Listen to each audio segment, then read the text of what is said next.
Hey, welcome to Iconoclasting with Sarah Smith. I'm your host, and today we have Michelle Collier, the founder of Collier Connects. Hi, Michelle. Hey, Sarah. Thanks for having me.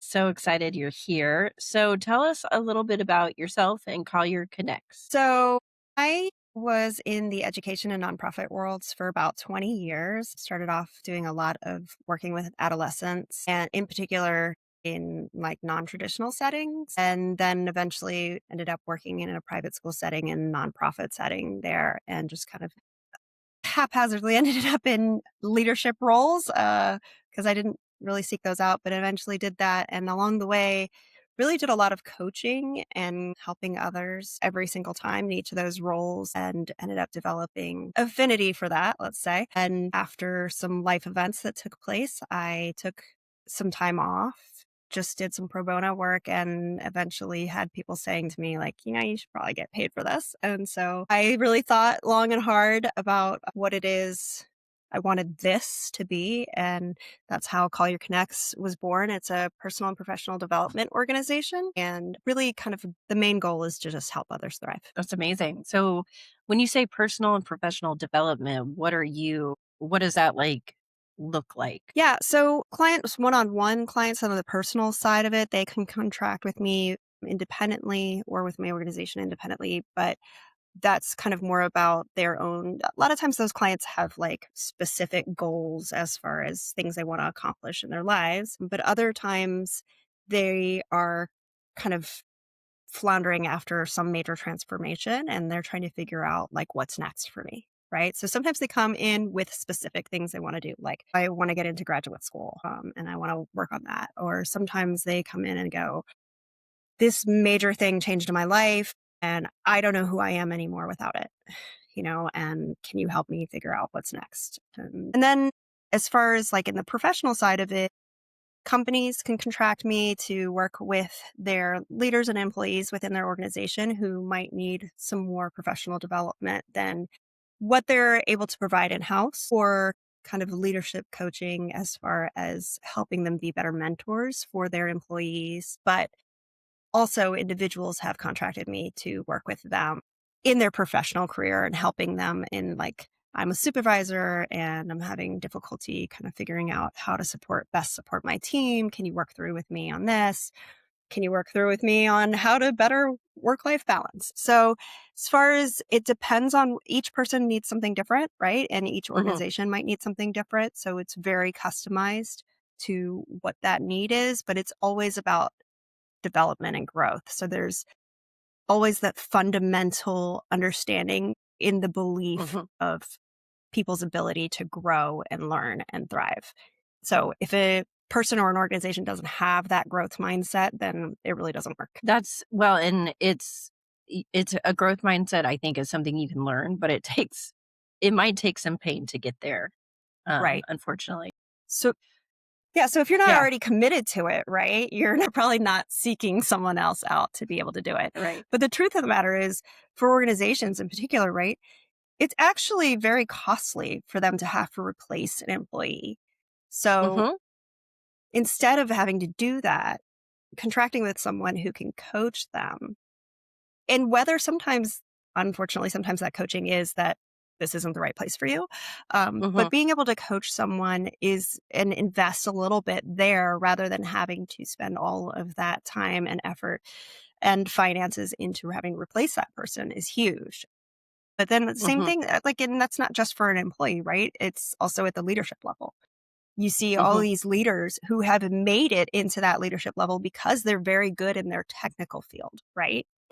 But no one has taken the time to really teach them how to be leadership. You could do like this leadership training, right? And you check the Yeah, box. Oh, yeah, you took it. You took the class. Okay, how many times have we all taken a class yeah, where, okay, sure. And then it was sounded great. Even in like we were enthusiastic about it in the moment, right? yeah, And then a week later, we don't even know where those papers are, or papers, right. those notes.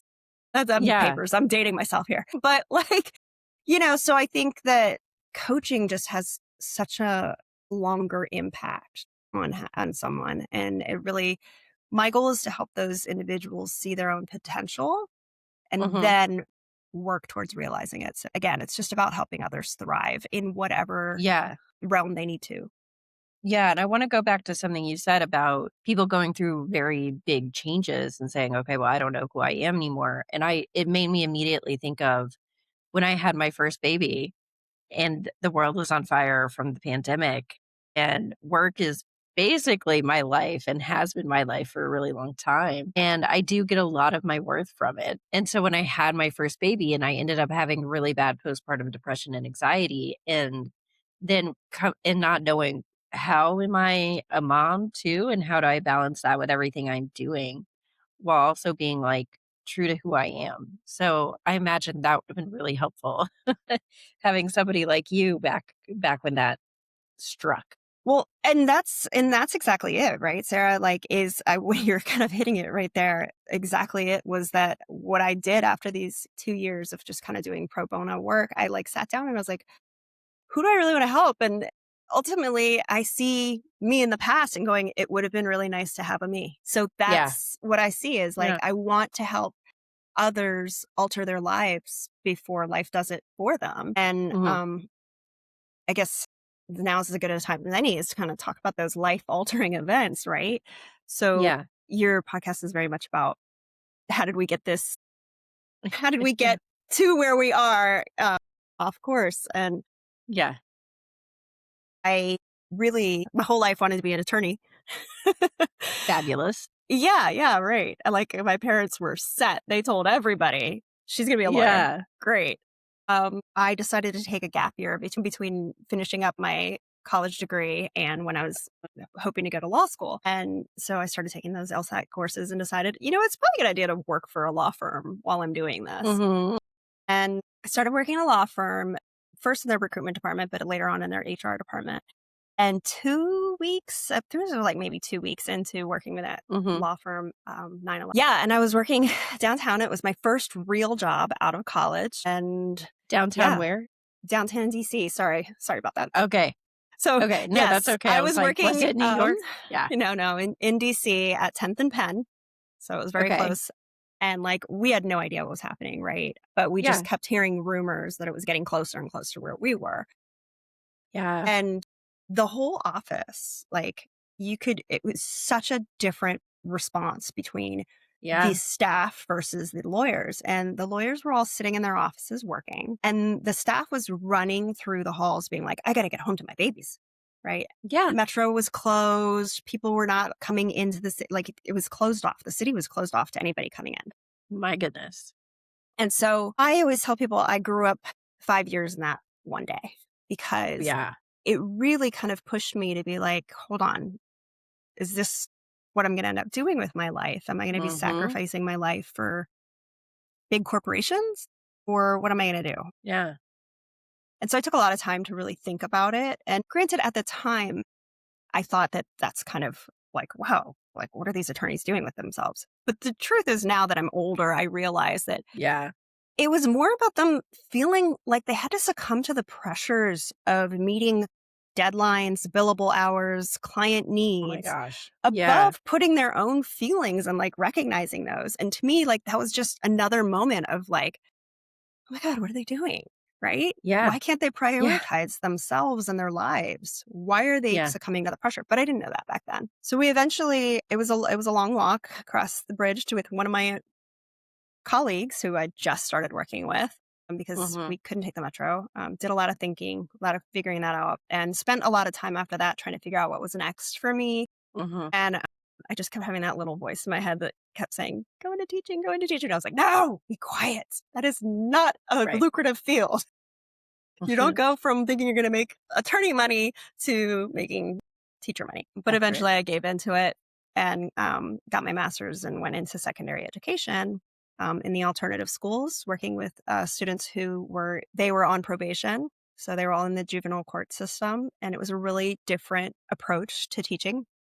And I loved it, but consider it kind of like a one room schoolhouse with two teachers. So I handled all of the English, social studies, humanities, all that stuff. And then my colleague handled all the math science stuff. And we taught all the Yeah, electives, all the things. I loved it.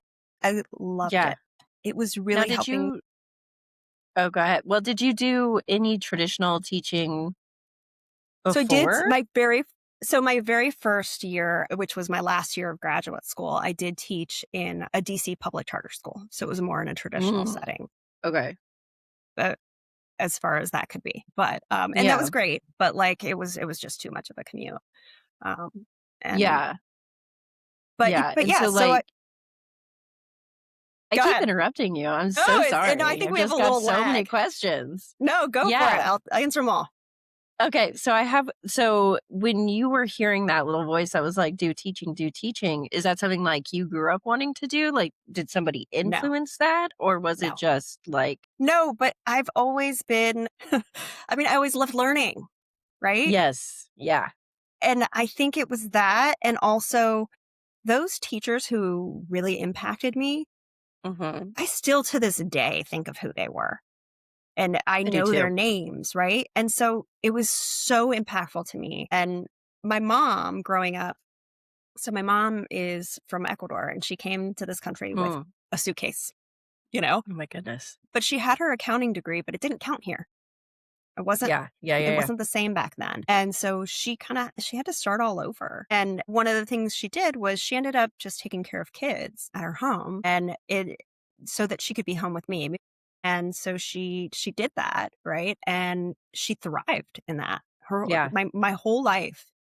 I mean, she takes care of her grandkids. Like my sister's kids, the littlest one, still go to grandma, right? My goodness. But that's what So she did sweet. her whole life, and I do think that even though inadvertently like, even though my mom would have never wanted me to go into teaching, I do think she kinda set the example there of nurturing, and creating that standard there, and so, yeah, I do think there might have been some level of, like, always being destined to be Yeah. that, but also I think coming from a very diverse background as Hmm. far as like growing up with a Latina mother and an American father, right? Just kind of in this country, there was a lot of disconnect that was happening at home, right? My mom had a Yeah. little different expectations of what should and shouldn't happen at home Yeah. and in and out of the home. But at the same time, she wanted me to have and my sisters to have all of the opportunities that came along with living this country. And she worked super hard for that. And so did my dad. But there was a lot of things that it was like, wait, you want to do what? No, you can't spend the night at another person's home. Why would I give my Yeah. most precious thing in the whole wide world to someone else for a night? And so I know. Yeah. so there's a lot of that kind of like, so there was a lot of conflict then, especially because my parents were younger. And really, I Yeah. can't imagine being that young, having kids and trying to navigate careers and all the other things.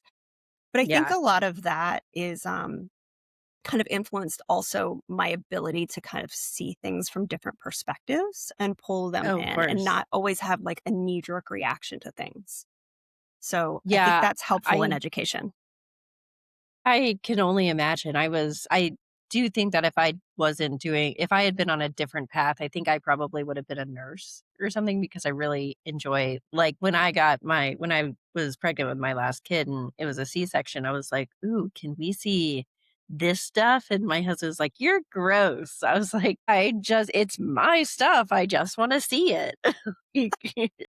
It's funny, I'm not a blood person or anything like that, like, I look Yeah. away when they do the shot and then when, like, they take you any kind of needles, I look Yeah. away. But I will say I had the same thing about, like, I kinda wish I coulda seen. I mean, I don't look, know what they that showed it is. to me and it was fascinating and I I very did much not see. enjoyed it. I did not see I because I did. did not ask. But, I did. but I good was on like, you. "It's mine, I'd like to see." But Yeah. yeah. So yeah, so that's how I got into education, and Uh-huh. then I did that and worked in the alternative schools, ended up becoming kind of like in leadership roles within that, because it was Yeah. like we were 1 out of 33 schools within the whole county, and so Wow. ended up kind of being in leadership roles there, department chair, stuff like that. Yeah. And then I then when I had my first child, my friend from my childhood friend had owned a performing arts organization that she was converting to a nonprofit, and Mhm. she wanted to start a daytime private school too at the same time, and she recruited me to do that with her, which I was like, who opens a school? That's not a thing. But I did it. I did it. I jumped in. She caught me at the right time, and I jumped Yeah. in and did it, and I started off as their academic dean and eventually became the head of school for that division of the organization, which yeah, and then the after school programming was kind of the bigger part of the organization because that's what had been born out of, right? But they had started off as a for profit. And so I was kind of the daytime person, the head of school for what was called the academy, the private school division. Mhm. And then my counterpart was in charge of the after school programming, and she was referred to as the studio director. Mhm. And in December 2019, the founder and executive director decided that she was going to step down and as in that role, in that capacity, and just kind of move on to being on the board. And so we were presented with the idea of us splitting the executive director role. And In we did. 20 at the end of 2019, just setting that So context. Okay. January 2020, we took over and we were really enthusiastic, but we both kept retained our other roles. So it was like, hey, can you Good. each have your full time roles, but also split this other full time role? Split. Yeah, yeah, yeah. But we were so enthusiastic and, really into the organization and wanting to, the mission and wanting to further everything and help the kids. And sure, we can do it. We can go back and write all the things that we thought still needed to be fixed, all the things. Gosh. And then, Yeah. yes, March 2020 hit. And it was not a good Yeah. time to be the leader of a performing arts nonprofit. They were closing left and Or right. a human. Yeah. Yeah. Yeah. I mean, that is true. And while other people were baking bread, my counterpart and I never stopped working. Gosh. And our teams were phenomenal. Everybody really came together. It was awesome Yeah. to be able to say that we did not have to lay off one person during that It's time. incredible. It was incredible. I'm really proud of the work we were able to do then. But they came at a high cost. Um, Mhm. in June of 2021, I found out I had breast cancer, and I'm doing fine now. um, but Good. but that nonstop working, couldn't ever Mhm. stop doing it, was really ingrained in my brain to the point where I had a double mastectomy, and a week later I was out of work. So That's wild. right, and like I That's ended up wild. having. I was so fortunate. Let me tell you, I was fortunate. They caught it early. Yeah. My treatment was much less invasive than so many other people Mhm. have to go through. I am Yeah. feeling great. I'm doing much better, but I did have a number of complications that led to basically 8 surgeries over a year and a half. Good And grief. I would take meetings repeatedly from my Yeah. hospital bed. It's crazy, right? Problem. That's Like problem. looking back, but at the time it felt totally acceptable. And it was a terrible tone to set, not only for Yeah. myself, but for my team and for my family, for everybody. It was like, that's not. So eventually, Yeah. when I got the all clear from the doctor that, like, hey, see you in a year, Yeah. there was like this emotional release of, like, what have I been doing? Oh my gosh. Mhm. And then a friend of mine we had gotten really close during the time because her diagnosis came a week after mine and she was a parent at the Oh my school. gosh. Yeah. Her cancer came back, and that was pretty much the last straw for me because I realized I was like, I'm doing this wrong. And I decided, right, that was kind of I'd already kind of had that little voice in my head that was like, this is, Yeah. you can't keep doing this. This is wrong. Yeah. So I listened to that voice, and when that came up, I was like, I'm done making personal sacrifices for someone else's dream. And I quit my job. And it has been amazing 2.5 years since that happened. Took 2 years to kind of do more pro bono work, like I said before. Yeah. Really realized that although it was super hard to walk away from the kids, love those kids, Yeah. the hardest part was walking away from my team. And Yeah.